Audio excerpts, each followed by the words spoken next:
Empezamos con la información, amigos. Muy buenas noches. Durante su intervención en la Cumbre Iberoamericana de Jefes de Estado, el presidente Guillermo Lasso dijo que en Ecuador no hay oposición política, sino depredación política. Estas declaraciones se producen en medio del pedido de juicio político en su contra. Alberto Luna con los detalles. La 28ª Cumbre Iberoamericana reunió a los líderes y representantes de 22 países que conforman ese bloque regional. Fue en ese marco que el presidente ecuatoriano Guillermo Lasso criticó en duros términos a los sectores opositores a su gobierno. Hay quienes que solo quieren desestabilizar la democracia. No hay oposición política, hay una depredación política que solo busca llegar al poder a costa de la destrucción de otro.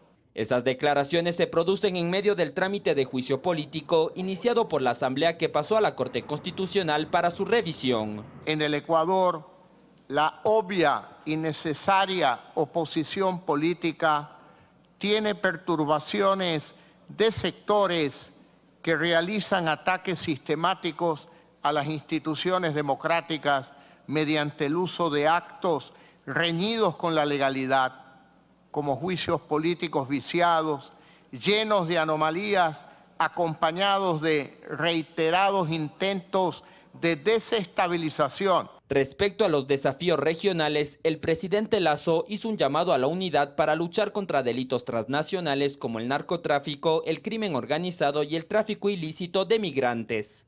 Por eso el desafío en Iberoamérica es hacer una buena política, hacer una política que esté al servicio de la paz. También debe ser compromiso de todos luchar contra la corrupción y que las decisiones tomadas por la justicia de cualquier país sean respetadas y cumplidas, pues de lo contrario se consagra la impunidad. Un encuentro empresarial también fue parte de las actividades que cumplió el presidente Lasso en Santo Domingo, capital de República Dominicana. Ese espacio sirvió para analizar el panorama económico de Iberoamérica. El sector privado juega un rol fundamental y a eso han llegado en un acuerdo presidentes de Portugal, de España, el presidente de República Dominicana, el presidente de Paraguay, el presidente de Ecuador, que ahora acaban de conversar precisamente sobre la importancia de fortalecer los vínculos públicos y privados. La cumbre culminó la tarde de este sábado con el traspaso de la presidencia pro tempore a Ecuador. La próxima reunión de este bloque será en 2024 en Quito, en una fecha aún por definir.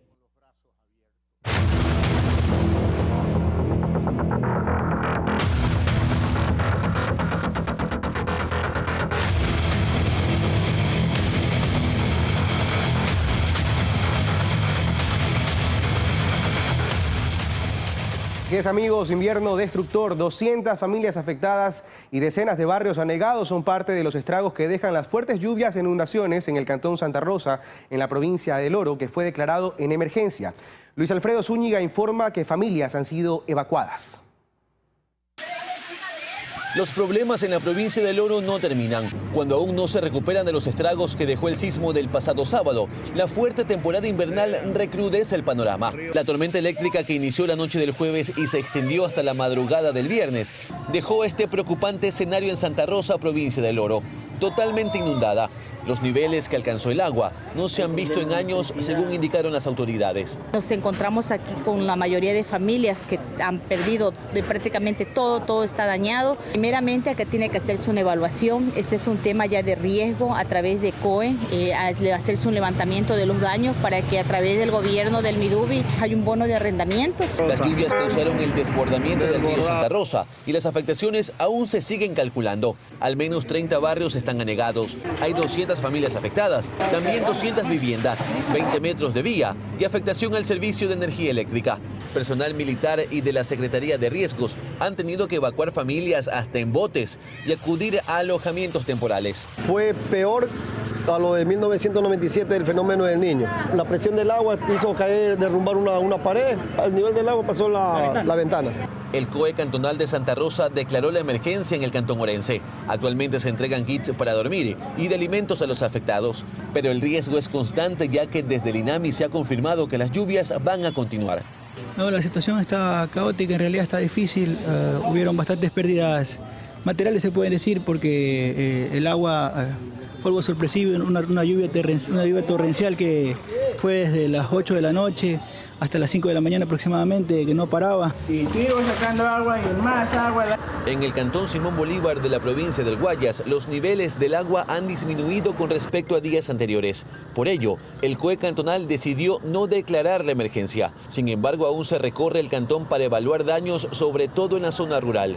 Mientras en Guayaquil la noche del viernes no hubo presencia de lluvias. Sin embargo, aún se divisaron algunas calles anegadas, sobre todo las cercanas al río y al estero, como en el Malecón. Esto debido al aumento de la marea, dificultando el tránsito vehicular en aquella vía. Para este fin de semana se espera que el nivel de la marea en Guayaquil sea menor. Sin embargo, la amenaza de lluvias continúa.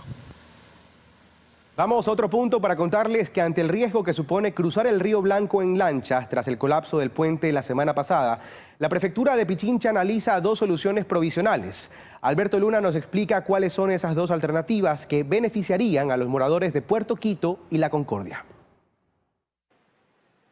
Una semana transcurrido del colapso del puente sobre el río Blanco en el kilómetro 166 de la vía Calacalí-La Independencia, y la solución que han encontrado moradores de la zona para pasar de un lado al otro es subirse en lanchas. El valor es de 50 centavos por persona y de $1 para motociclistas. Le ponemos 10, 12 personas. ¿Ya? ¿Es normal? Sí, va liviana la canoa. Sin embargo, la prefecta de Pichincha, Paola Pavón, hace la siguiente advertencia. Esto es muy delicado. A nosotros nos pidieron formalmente, nuestra recomendación es que no se debe utilizar lancha. Esto ante el riesgo de que una lancha sufra un accidente y las personas a bordo sean arrastradas por el río. Por esta razón, la prefectura impulsará la construcción de un puente colgante como solución provisional que permitirá el paso inclusive de vehículos livianos. Esta propuesta será presentada al gobierno central. Aproximadamente entre 115 y 120 metros. Técnicamente, eso es lo adecuado. Nos tomará entre 8 y 10 semanas. Diariamente hay cientos de personas que necesitan cruzar el río por distintas razones, como dirigirse a sus unidades educativas o porque en Puerto Quito se ubica el único dispensario médico de la zona. El colapso del puente además está generando pérdidas a comerciantes de La Concordia. Comerse la fruta para que no se dañe. ¿Por dónde puede pasar el turismo acá? No hay puente. En cuanto a la circulación vehicular, hay dos rutas alternas recomendadas. La vía Puerto Quito-La Sexta-Quinindé, usada principalmente para dirigirse de Quito a Esmeraldas o viceversa. Y la vía San Miguel de los Bancos, Las Mercedes-Santo Domingo, para desplazarse desde Quito hacia la provincia Sáchila o a Manabí. También está habilitada la vía Aloac-Santo Domingo, aunque en los últimos días se han reportado derrumbes que han ocasionado cierres parciales de esa carretera. Y seguimos nuestro recorrido para contarles que se registró un derrumbe en la vía Las Guardias, Balsapamba, provincia de Bolívar. En el video se puede observar a varias personas estancadas con sus vehículos debido a los escombros que se encuentran obstruyendo la zona.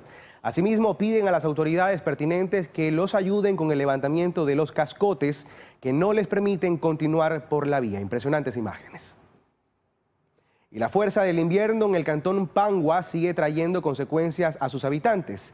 En el sector La Caparina de la vía Piñopata-Chaca, que conecta con el cantón Pangua, se registró un derrumbe de gran magnitud, dejando incomunicadas aproximadamente a unas 800 personas. El GAD de Pangua se declaró en emergencia. Juan Pablo Toro con los detalles.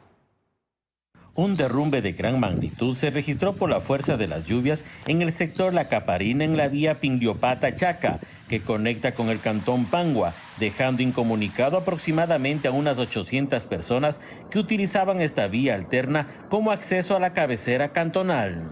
El derrumbo es considerable. Yo entiendo de que será alrededor de 1 hectárea y más que se nos ha llevado la vía principal. La crecida de varios ríos en el cantón Pangua ha provocado daños en las captaciones de agua que abastece a los habitantes de varios recintos de líquido vital, dejando sin este servicio a 27 recintos y miles de ciudadanos. Por todas estas afectaciones, el GAD municipal de Pangua se ha visto en la necesidad de acogerse a la declaratoria de emergencia para poder contar con el apoyo de las autoridades competentes. Le pedimos a la autoridad que por favor que cumplan, tenemos obras, no en palabras, que estamos corriendo peligro.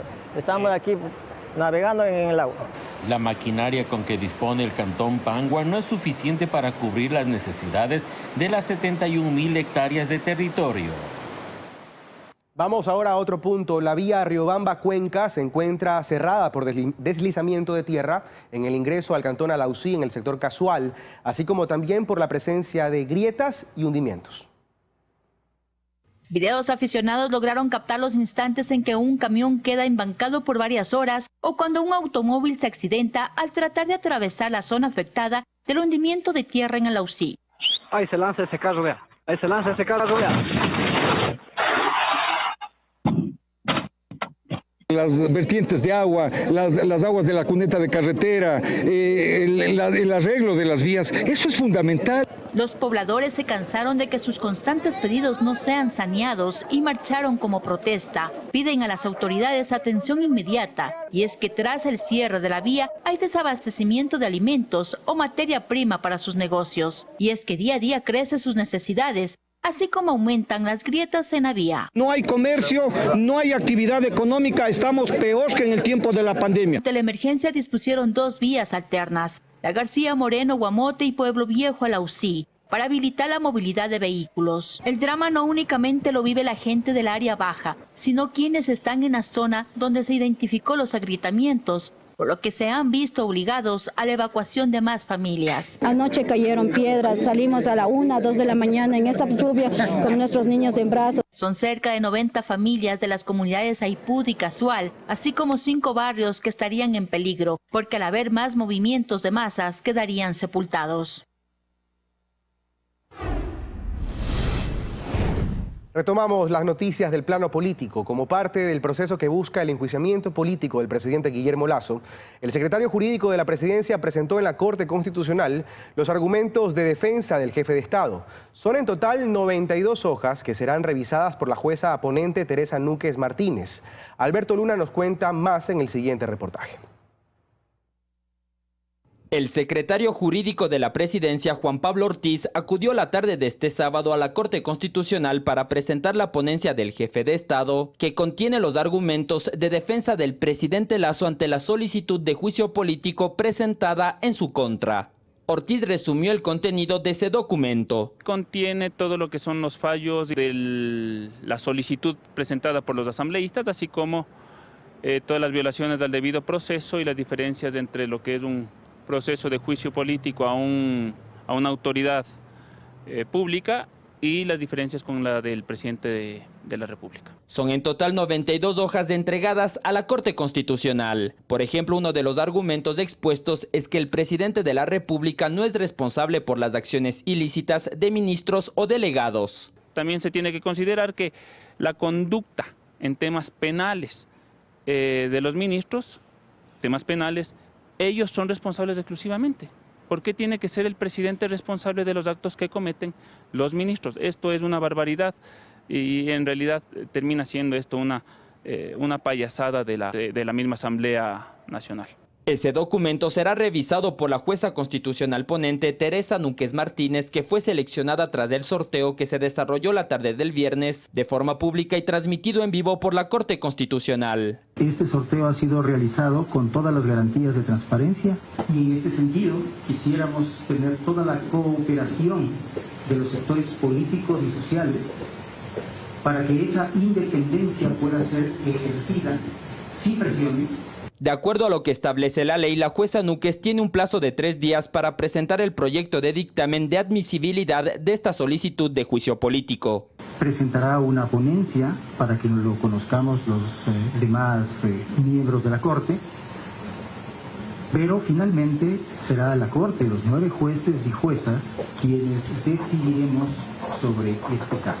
Para que la Corte Constitucional dé luz verde a este pedido se requieren al menos 6 votos. El sorteo se desarrolló 2 horas después de que el Consejo de Administración Legislativa, con 5 votos a favor, admitiera a trámite esta solicitud de juicio político contra el jefe de Estado. Ya depende de la Corte Constitucional, nosotros como CAL hemos cumplido con lo que establece la ley. Además, Aquisel aclaró que el expediente fue entregado sin errores en el nombre del presidente de la República y adelantó que respetará la decisión de la Corte Constitucional. El documento oficial contiene los nombres completos del presidente de la República. Como demócratas y como jurista seremos respetuosos de lo que resuelva la Corte. Una vez que la jueza presente su ponencia, el presidente de la Corte Constitucional tendrá que convocar al pleno de ese organismo. El plazo que tiene la Corte para emitir su dictamen es de 6 días, por lo que a mediados de la próxima semana se conocería si este juicio político contra el presidente Lasso pasa este segundo filtro o se archiva.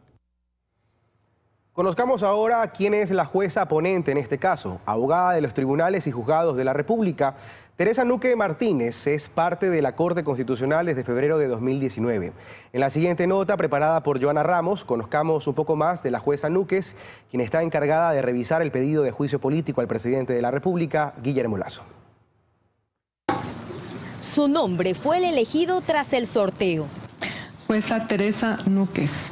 Teresa Núquez Martínez se convirtió la noche de este viernes en la jueza sustanciadora de la solicitud de juicio político al presidente Guillermo Lasso por supuesta concusión y peculado. Núquez es abogada de los tribunales y juzgados de la República y es parte de la Corte Constitucional desde febrero de 2019. Antes de llegar a la Corte, Núquez se había desempeñado como docente de la Universidad Católica Santiago de Guayaquil en varias maestrías, entre ellas arbitraje y mediación, derecho procesal y derecho notarial. Núquez también se desempeñó como directora del Centro de Arbitraje y Conciliación de la Cámara de Comercio de Guayaquil de 2010 a 2019. Fue miembro de la Comisión de Arbitraje de la Cámara de Comercio de París, responsable de la oficina de la Comisión Interamericana de Arbitraje Comercial CIAC, miembro de la Academia Ecuatoriana de Propiedad Intelectual y del Consejo Editorial de la Revista de Derecho Público. Estamos de vuelta, amigos, gracias por seguir con nosotros. Le contamos ahora que la gerencia de la Corporación Eléctrica del Ecuador, CELEC, analiza varias alternativas para crear una zona de defensa de la central hidroeléctrica Coca-Cola Sinclair. Fausto Yepes viajó hasta las obras de captación y nos cuenta más sobre las opciones que tienen las autoridades. El sistema de captación de aguas de la central hidroeléctrica Coca-Cola Sinclair está a tan solo 7.5 kilómetros de la zona de mayor influencia de la erosión regresiva del río Coca y está bajo amenaza si es que no se logra frenar este fenómeno. Definitiva, obras que permitan frenar la fuerza del río antes de que caiga. Incluso en la zona lateral. E incluso en las zonas laterales. El convenio con el Cuerpo de Ingenieros del Ejército de Estados Unidos, que aporta con sus técnicos, ha servido para encontrar varias alternativas de solución a un fenómeno del que no existen precedentes por el tamaño de los daños. Roca dura o competente en la margen derecha. A partir de ahí hasta la ex cascada, en el kilómetro 20, se construyó el modelo físico de esta obra, que es un modelo a escala en laboratorios de Estados Unidos. Se prevé la construcción de un sistema de defensas que será ubicado aguas abajo hasta antes de la zona cero de la erosión. Una de ellas es esta gran pantalla. Al ser esta una de las zonas más anchas por las que pasa el río Coca, la idea de haber construido esta pantalla de 220 metros de largo es que el agua que viene más alta baje su nivel. Evidentemente pierde fuerza en este lugar y eso frena la erosión regresiva aguas abajo. La pantalla será ya entregada a finales de abril, pero como parte del sistema de defensas, lo siguiente será construir aguas abajo una presa permeable de forma transversal al río y así mermar la erosión. Una presa permeable o puente dique en el kilómetro 8, que va a ser un elemento adicional del plan integral para poder gestionar y minimizar el riesgo de afectaciones. El costo de la obra supera los $20 millones. No obstante, las obras no garantizan que el fenómeno se frene definitivamente. La mitigación es necesaria de momento para salvar esta millonaria inversión de $3.000 millones de una central hidroeléctrica que debería operar por varias décadas. Le contamos ahora que el fuerte sismo del sábado pasado afectó a camaroneras de las provincias del Oro y de Guayas. Los estragos causaron un perjuicio que llega a los $10 millones. Veamos el siguiente informe. A las 12:12 del sábado 18 de marzo en las camaroneras del Oro era hora de almuerzo. Los trabajadores aprovechaban para relajarse un momento, pero esa calma se acabó con el sismo.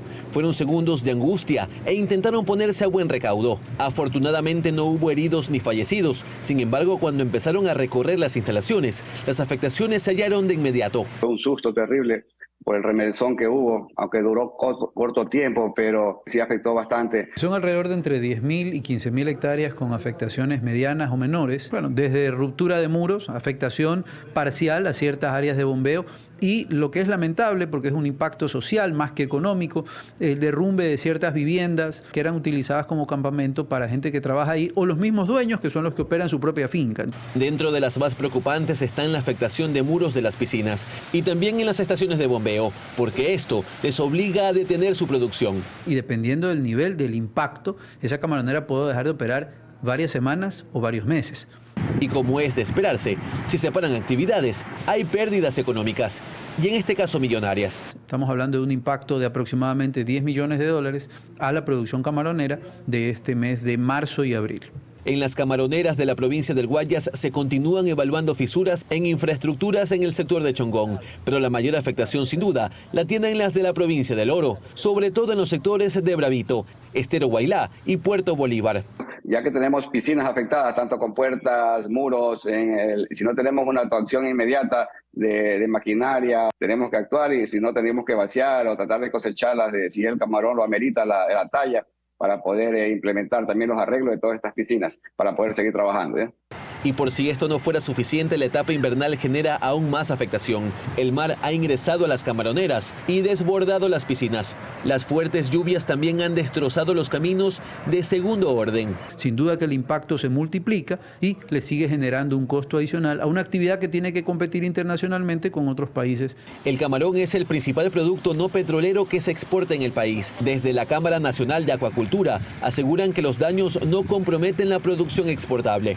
Este jueves, la Cámara de Acuacultura mantuvo una reunión con autoridades del ramo para evaluar las afectaciones y analizar mecanismos de remediación.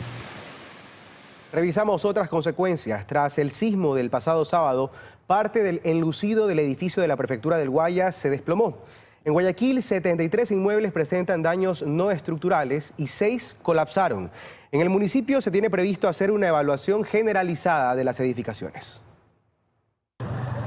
Es el edificio de la Prefectura del Guayas, ahora rodeado de cintas amarillas que advierten peligro. Y es que de esta edificación, que está ubicada frente al malecón en el centro de Guayaquil, hace poco se desplomó parte del enlucido. Según informó el Cuerpo de Bomberos vía Twitter, el suceso no dejó heridos, pero por precaución, desde el mediodía de este miércoles está acordonada el área. El desplome del material se dio 3 días después del sismo de magnitud 6,6 que vivió Ecuador y que afectó a un considerable número de estructuras. De hecho, a nivel nacional, precisa la ministra de Vivienda, María Gabriela Aguilera, más de 350 inmuebles resultaron afectados, 91 con afectaciones severas. El Ministerio de Desarrollo Urbano y Vivienda lidera esta mesa 7 en donde se hacen estas evaluaciones visuales, ¿no? Y a raíz de esto vamos a generar un informe. En Guayaquil, de acuerdo con un reporte de la Sala Situacional del Comité de Operaciones de Emergencia Cantonal, 73 inmuebles presentan daños arquitectónicos no estructurales y hay 6 edificaciones que sí tuvieron colapsos estructurales. A través del nivel de gobiernos locales se debe hacer verificación y emisiones de licencias de construcción que precisamente garantizan que los estudios complementarios a los diseños arquitectónicos cumplan con la normativa vigente. El Cabildo porteño ha inspeccionado hasta ahora alrededor de 80 inmuebles, pero ¿sabe cuántas estructuras más podrían estar en riesgo de sufrir severas afectaciones producto de nuevos movimientos telúricos, poniendo en peligro la vida de transeúntes y moradores? Alan Jacay, director de gestión de riesgos del municipio, asegura que se cuenta con bases de datos específicas sobre el estado de las edificaciones. Base de datos de edificaciones que están, digamos, con falta de mantenimiento, y hay otro segmento que está en el área de vetustez. Ahí hay todavía un segmento adicional que son los que están en vetustez y que son patrimonio cultural. Solo edificaciones patrimoniales hay alrededor de 500. El funcionario cuenta que incluso con el afán de poder actualizar la información que actualmente se tiene, hay un proyecto de evaluación de edificaciones esenciales vigente. El proyecto inició el año pasado y se pudo concretar una ordenanza al respecto. En este momento está listo el proceso de contratación para dicha evaluación. Con esos nuevos datos, incluida la microzonificación sísmica, se espera poder contar con un escenario más apegado al real para proyectar obras de prevención y mitigación. Pero los resultados recién se tendrán luego de 3 años, pues son alrededor de 3.300 las edificaciones que se tienen que evaluar. Otros temas, amigos, varios hechos delictivos se registraron en las últimas 24 horas. Al menos 6 personas fueron asesinadas y otras resultaron heridas. Joana Ramos con un resumen en la siguiente nota. ¡Uy, Dios mío! Viernes por la tarde en la vía La Aurora Salitre, a la altura de una plaza comercial, y conductores fueron testigos de un sicariato. En los videos que circulan en redes sociales se observa el momento preciso del hecho. Se escuchan los disparos y de inmediato varios hombres con armas largas escapan en un auto blanco. Por Dios. Tras la huida, una camioneta roja que cayó a una de las zanjas del sector con más de 20 impactos de bala. En su interior 2 hombres. El conductor de 30 años murió de inmediato y su acompañante, un ex policía que fue llevado a una casa de salud para que reciba atención médica. Ninguno registra antecedentes penales. El herido ingresó al hospital y se retiró de inmediato según la policía. Mientras que horas más tarde en las calles Rumichaca y Gómez Rendón, un hombre fue asesinado. Según testigos, el autor del crimen sacó a la víctima de la discoteca donde se encontraban y luego disparó contra él. En Pascuales se registró una balacera cerca del cementerio. Una persona resultó herida y otra falleció. Criminalística llegó para el levantamiento del cuerpo. La madrugada de este sábado en la cooperativa Juan Montalvo, moradores encontraron restos humanos en varios sacos de yute. Un bulto, pues 2 cabezas, en el otro bulto 4 extremidades superiores y en el segundo bulto 4 extremidades inferiores. Horas más tarde aparecieron otros sacos también con restos humanos. Se da la alerta de un nuevo saco en donde se encontraría otra pieza anatómica. Posterior a esto, 08 horas, nos alertan que existe otro bulto que es el dorso de una persona. Según testigos, los cuerpos fueron lanzados desde un vehículo. Hace 2 meses, en este mismo lugar, se registró un hecho similar. En horas de la tarde se reportaron otros 2 sicariatos. Un hombre fue baleado en la isla Trinitaria dentro de una lavadora de motos. Y más tarde, en el kilómetro 24 de la vía La Costa, un hombre fue asesinado dentro de su vehículo. Tremendo. Le contamos ahora que alias JR es actualmente prófugo de la justicia tras retirarse el grillete electrónico. El segundo al mando de la banda Los Choneros tiene sentencias en su contra que incluyen delincuencia organizada y asesinato. La SNAI lo confirmó. Se revocó el beneficio de prelibertad del que gozaba Junior Roldán alias JR y actualmente es declarado prófugo de la justicia.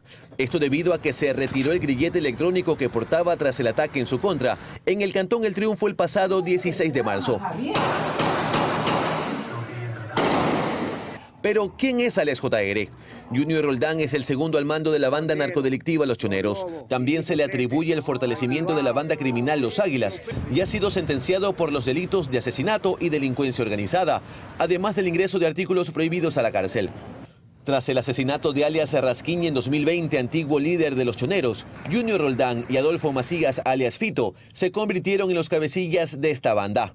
Alias JR ha sido vinculado en al menos 4 de las masacres carcelarias ocurridas en 2021 y una delegación de la Corte Interamericana de Derechos Humanos reconoció el control interno que tiene Roldán y alias Fito en las cárceles. Mediante los recursos de habeas corpus y el beneficio de prelibertad, JR intentó salir de prisión en 2022. El 15 de diciembre incluso logró hacerlo. Sin embargo, esto solo duró horas, pues mientras iba custodiado en varios vehículos, se originó un fuerte enfrentamiento armado con la policía y volvió a prisión. Sin embargo, finalmente en febrero de este año, consiguió su excarcelación tras la concesión de un habeas corpus solicitado por su defensa y le fue puesto un grillete electrónico. Con un mes ya en la calle, se dio el gran ataque en su contra en El Triunfo mientras se encontraba en un billar. Ahí hubo 2 muertos y 5 heridos, pero Roldán sobrevivió, huyó y se retiró el grillete electrónico, por lo que hoy se desconoce su paradero y se levantó la alerta de pulsera quitada. Ante esto, la jueza de la Unidad Especializada de Garantías Penales en Guayaquil revocó la prelibertad de Junior Roldán y fue declarado prófugo de la justicia. La magistrada dispuso también la emisión de boletas de captura y de encarcelamiento. La defensa técnica de alias JR apeló la decisión, sin embargo, según ha informado el SNAI, esto no detiene el cumplimiento de la revocatoria dispuesta por la autoridad judicial competente. Revisamos otros temas. Las ventas en Ecuador han crecido en 18 de las 24 provincias este 2023. Luis Alfredo Zúñiga nos informa que en varios sectores productivos ya se factura a niveles prepandemia. El sector productivo empieza a mostrar cifras positivas. Las ventas van en crecimiento este año, con referencia al 2022, un incremento del 8% en enero. Un primer mes muy fuerte. Creemos que hay una situación de recuperación económica. Hemos superado todas las trabas y las barreras que nos puso la pandemia. Nosotros vivimos una etapa de restricciones por el tema de seguridad y de una u otra forma esos temas se han ido superando y eso permite una mayor dinámica, una mayor confianza. Son varios los sectores productivos que muestran cifras positivas y el comercio es la punta de lanza. El sector comercio lidera toda esta mejora, seguido por el tema de manufacturas, pero también por el tema agrícola, que nos parece muy importante. El comercio aumentó sus ventas de 5.300 millones de dólares en enero de 2021 a 6.500 millones en enero de este año. La manufactura pasó de 2.040 millones a 2.560 millones y la agricultura de 1.070 millones a 1.480 millones de dólares en el mismo lapso. Vemos un crecimiento que es similar a Guayaquil-Quito y eso es ampliamente positivo. 18 de las 24 provincias del país reportan números positivos, entonces eso nos da una idea que no es un fenómeno aislado, sino que es un fenómeno generalizado. Pichincha y Guayas son las provincias con mayor crecimiento de ventas. Pichincha en enero de 2021 facturó ventas por 4.990 millones de dólares y en enero de este año esa cifra subió a 6.450 millones, mientras Guayas pasó de 4.560 millones a 5.840 millones de dólares. Hay sectores productivos que incluso ya facturan a niveles prepandemia. En la mayoría de sectores ya podemos hablar de niveles prepandemias. Tenemos todavía ciertos sectores que se quedan rezagados por diferentes circunstancias. Uno de ellos, por ejemplo, el sector turístico, que necesita una serie de variables y una serie de consideraciones, que además se ve afectado por factores exógenos como las lluvias actualmente. Con este panorama se avisora que para el resto del 2023 las cifras sigan en aumento. Y mucha atención, la Superintendencia de Bancos alerta sobre la existencia de 13 nuevas entidades financieras fraudulentas que están ofreciendo créditos preaprobados a través de mensajes de celular. En la página web del organismo se puede verificar si una compañía es legal o no. Estimado, tenemos el agrado de informarle que mantiene un crédito preaprobado, lo que suelen decir aquellos mensajes falsos, que todos los días llegan al celular de los ciudadanos. La Superintendencia de Bancos, vía redes sociales, recientemente emitió alertas para poner al tanto a los usuarios de que se trata de entidades no regularizadas, que lo que buscan es atentar contra su economía. Jorge Cadena, quien se dedica al coaching y a la asesoría financiera personal y familiar, hace hincapié en que son ofrecimientos que a simple vista se nota que no se ajustan a los parámetros establecidos por el órgano de control. Un buen grupo de esos anuncios viene de empresas chulqueras, empresas pertenecientes al narcotráfico, que buscan lavar dinero a través de tipo de préstamos, en donde no piden requisitos y en donde ofrecen cantidades de dinero que en una institución financiera se le haría muy difícil adquirir. Recuerda que existe la posibilidad de verificar si una entidad financiera es legal o no. Si usted va a Google y pone instituciones financieras autorizadas en el Ecuador, va a encontrar una serie de información. Entre los resultados de la búsqueda aparece la pregunta ¿cómo y dónde verificar si una entidad financiera que ofrece préstamos se encuentra bajo control de la Superintendencia de Bancos? Al dar clic en el primer link se abre la casilla de consultas de catastro donde aparecen desde las casas de cambio hasta los bancos. En el segundo link está la lista de entidades no autorizadas para realizar actividades financieras detectadas en lo que va de 2023. Son 13 plataformas fraudulentas. De un tiempo acá vienen este tipo de plataformas que incluso en redes sociales hay ofrecimientos en cadena de cooperativas que a veces ni siquiera existen. Y el año pasado la Superintendencia de Bancos detectó 120 entidades no autorizadas y en el 2021 fueron otras 37. Hay que hacer un poco de cultura formativa. Todas las personas que requieren un crédito, entre comillas, fácil y que no solamente proporcionando información, llame usted cédula, certificado de votación y una planilla de teléfono como la hacen todos los bancos y las cooperativas, van a acceder a crédito. Cabe recordar que las personas naturales o jurídicas que no forman parte del sistema financiero nacional tienen prohibido captar recursos de terceros o realizar actividades financieras como créditos o inversiones. Tampoco pueden emitir contenidos publicitarios o enviar mensajes como los que están llegando. Al volver, varios muertos, heridos y desaparecidos son las consecuencias de una grave explosión en una fábrica de chocolate en Pensilvania, Estados Unidos. El lojano Robert Ordóñez se convirtió en el mejor imitador de Latinoamérica al ganar el reality chileno Yo Soy. Tendremos también más adelante información deportiva, por eso ya está con nosotros Hugo Quintana aquí en los estudios. Hugo, muy buenas noches. Cuéntanos qué vamos a tener a pocos minutos ya de la pelea más esperada, el Chito Vera. Sí, Carlos, amigos, luego del corte hablaremos de Marlon Chito Vera. Está ya por subirse al octágono y tener su combate.